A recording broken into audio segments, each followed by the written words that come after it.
Hello friends, welcome to Pooja Prashanth blogs. இந்த வீடியோவில் நம்ம என்ன பார்க்க போகிறோன்னா, மந்த்லி பிளானர் பற்றியும் 1991 அதாவது அந்த மெத்தடை பற்றியும் எப்படி ஸ்டடி பண்ணலாங்கிற மெத்தட் பற்றியும் இந்த வீடியோவில் பார்க்க போகிறோம். ஸோ ஃபர்ஸ்ட் இந்த மந்த் நீங்கள் எந்த சப்ஜெக்டில் எவ்வளோ ப்ரிப்பேர் பண்ண போகிறீங்கன்ட்டு ஒரு சின்ன நோட் மாதிரி நீங்கள் நோட் பண்ணி வச்சுக்கோங்க. மேக்ஸில் இவ்வளோ கம்ப்ளீட் பண்ண போகிறேன், தமிழில் இவ்வளோ கம்ப்ளீட் பண்ண போகிறேன், ஜிகேல இவ்வளோ கம்ப்ளீட் பண்ண போகிறேன்னு சொல்லிட்டு நோட் பண்ணி வச்சுக்கோங்க. அதுக்கு தகுந்த மாதிரி நீங்கள் ஷெட்யூலை பிரித்து போட்டுக்கோங்க.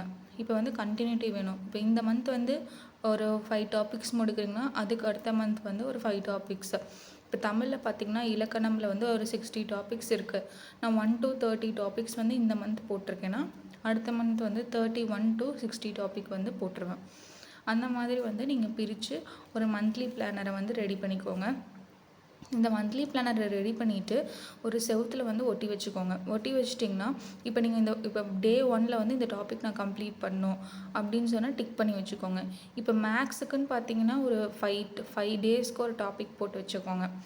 இப்போ அந்த 5 டேஸ்க்கு ஒரு டாபிக் போட்டு வச்சுக்கிட்டிங்கன்னா இந்த நாளில் இந்த எக்ஸசைஸ் முடிக்கலாம், அடுத்த நாள் அந்த எக்ஸசைஸ் முடிக்கலாம்னு சொல்லிவிட்டு எக்ஸசைஸையும் நீங்கள் பிரித்து வச்சுக்கோங்க. ஸோ அப்போ உங்களுக்கு இந்த மந்த்லி பிளானர் ஈஸியாக இருக்கும், போர்ஷன்ஸும் சீக்கிரமாக முடிக்கலாம். ஸோ இதுதான் மந்த்லி பிளானர் பற்றினது.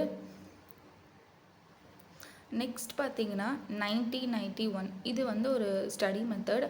நம்ம 2-3 வீடியோக்கு முன்னாடி பொமோடோரா மெத்தட் படிக்கிறதுக்காக ஒரு ஸ்டடி மெத்தட் போஸ்ட் பண்ணியிருந்தோம். இது பார்த்திங்கன்னா இன்னொரு மெத்தட். இந்த மெத்தட் எதுக்காக 1991 இது எதுக்காக அப்படின்னா, நீங்கள் ஒரு சப்ஜெக்ட் ரொம்ப டஃப்பாக இருக்குது, அந்த சப்ஜெக்டில் நான் வீக்காக இருக்கேன்னு நீங்கள் ஒரு சப்ஜெக்டில் ஃபீல் பண்ணிங்கன்னா அந்த சப்ஜெக்டில் இதை இம்ப்ளிமெண்ட் பண்ணிங்கன்னா ஒரு நல்ல ஒரு ரிசல்ட் உங்களுக்கு கிடைக்கும். ஸோ இது எப்படி பண்ணுறது, 90 days 90 minutes 1 goal. இப்போ 90 days இப்போ நீங்கள் ஜிஎஸ் உங்களுக்கு டஃப்பாக இருக்குது அப்படின்னு வச்சுட்டோங்க. இப்போ ஜிஎஸ் டஃப்பாக இருக்குன்னா 90 daysக்கு ஸ்கிப் பண்ணாமல் ஜிஎஸை கம்ப்ளீட் பண்ணோம். 90 minutesனால் 1.5 மணி நேரம். நீங்கள் ஒரு டே ஸ்டார்ட் பண்ணும்போது அந்த 1.5 மணி நேரம் எந்த ஒரு டிஸ்ட்ராக்ஷனும் இல்லாமல் அந்த 90 daysக்கு இந்த 90 minutes ஷெட்யூலை நீங்கள் ஃபாலோ பண்ணணும். 1 கோல் இது எப்படின்னா, இந்த 90 minutes இந்த ஷெட்யூல் ஒரு சப்ஜெக்ட் பேஸ் பண்ணி இருக்குது.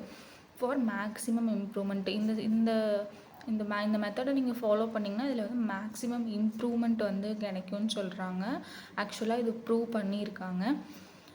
இது என்ன இது ஃபாலோ பண்ணுறதுனால என்ன கிடைக்கும் அப்படின்னு பார்த்திங்கன்னா, நம்ம படிக்கும்போது இதை நீங்கள் ஃபாலோ பண்ணிகிட்டே இருக்கீங்க. ஒரு விஷயத்தை தொடர்ந்து ஒரு 90 daysக்கு நீங்கள் ஃபாலோ பண்ணிகிட்டே இருந்தீங்கன்னா அது ஒரு ஹேபிட்டாக மாறிடும். அதனால் டிஸ்ட்ராக்ஷன்ஸ் எப்படி நம்ம கம்மி பண்ணுறது அதை இதில் கற்றுக்கலாம்.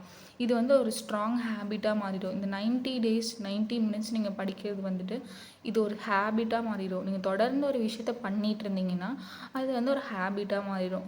Deep focus, it improves deep focus, reduce stress, better memory retention.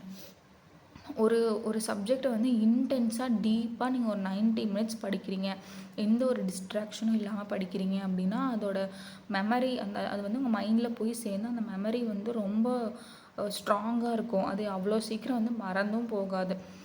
இது எப்படி அப்ளை பண்ணலாம் அப்படின்னு பார்த்தீங்கன்னா, ஒரு சப்ஜெக்டை எடுத்துக்கோங்க. அது சொன்ன மாதிரி ஜிஎஸ் இப்போ மேக்ஸ் டஃப்பாக இருக்குது, எனக்கு மேக்ஸே வரல அப்படின்னா மேக்ஸ் சப்ஜெக்ட் எடுத்துக்கோங்க. அது மார்னிங் நீங்கள் இப்போ படிக்கிறதுக்கு ஸ்டார்ட் பண்ணிட்டீங்கன்னா மார்னிங் 90 minutes அதை ஷெட்யூலை அப்ளை பண்ணி வச்சுக்கோங்க. ஆனால் எந்த டிஸ்ட்ராக்ஷனும் இல்லாமல் ஃபுல் ஃபோக்கஸோட அந்த 90 minutesக்கு நீங்கள் அப்படியே உங்களை அர்ப்பணிச்சிடணும். 90 minutes நான் எந்த டிஸ்ட்ராக்ஷன்லேயும் போக மாட்டேன், நான் அதை கண்டிப்பாக நான் அந்த 90 minutes படித்து முடிப்பேன்னு சொல்லிவிட்டு கண்டிப்பாக 90 minutes எந்த டிஸ்ட்ராக்ஷனும் இல்லாமல் நீங்கள் படிங்க. செகண்ட் பார்த்திங்கன்னா ட்ராக்கிங் ப்ராசஸ். இப்போ நீங்கள் ஒவ்வொரு நாளும் ஒவ்வொரு செஷன் கம்ப்ளீட் பண்ணுறீங்கன்னா, இப்போ மேக்ஸில் இந்த டாபிக் எடுத்தேன், நான் இந்த செஷன் பண்ணேன், இன்றைக்கி இந்த செஷன் பண்ணேன், கம்ப்ளீட் பண்ணிட்டேன்னா அதை ட்ராக் பண்ணணும். நீங்கள் என்ன படிச்சிருக்கீங்க, என்ன எக்ஸசைஸ் முடிச்சிருக்கீங்கன்றதை ட்ராக் பண்ணணும். ட்ராக் பண்ணி வச்சுக்கோங்க. இது 90 daysக்கு ரிப்பீட் பண்ணணும். இந்த ட்ராக்கிங் 90 daysக்கும் இருக்கணும். 90 days முடிஞ்சதுக்கப்புறம் அதோட பெனிஃபிட் பார்த்திங்கன்னா அவ்வளோ நல்லாயிருக்குமாம். இது நிறையா பேர் ஃபாலோ பண்ணி இது ஒரு குட் ரிசல்ட் கொடுக்குதுன்னு சொல்கிறாங்க. யூபிஎஸ்சி எக்ஸாமுக்கு இந்த பொமோடோரா மெத்தடும் இந்த 90-91 மெத்தடும் நிறையா யூஸ் பண்ணுறாங்க. ஸோ டிஎன்பிஎஸ்சி நமக்கும் வந்து இந்த மெத்தடு யூஸ் பண்ணால் படிக்கிறதுக்கு வந்து ஈஸியாக இருக்கும். நம்ம படிக்கிறத விட அது ஞாபகத்தில் இருக்கிறது தான் முக்கியம். ஸோ இந்த மெத்தடை ட்ரை பண்ணால் உங்களுக்கு மெமரி ரிட்டென்ஷன் வந்து நல்லா இருக்கும்னு நான் சொல்கிறேன். ஸோ தேங்க்யூ ஃபார் வாட்சிங் பூஜா பிரசாந்த் vlogs. இந்த மெத்தடை வந்து நீங்கள் ஃபாலோ பண்ணிவிட்டு எப்படி இருக்குங்கிறத கமெண்ட்டில் சொல்லுங்கள். இல்லை ஆல்ரெடி இந்த மெத்தடை நீங்கள் யூஸ் பண்ணிட்டு இருந்தீங்கன்னா இந்த மெத்தட் வந்து உங்களுக்கு ஒர்க் ஆகுதாங்கிறதையும் கமெண்ட்டில் சொல்லுங்கள். தேங்க்யூ.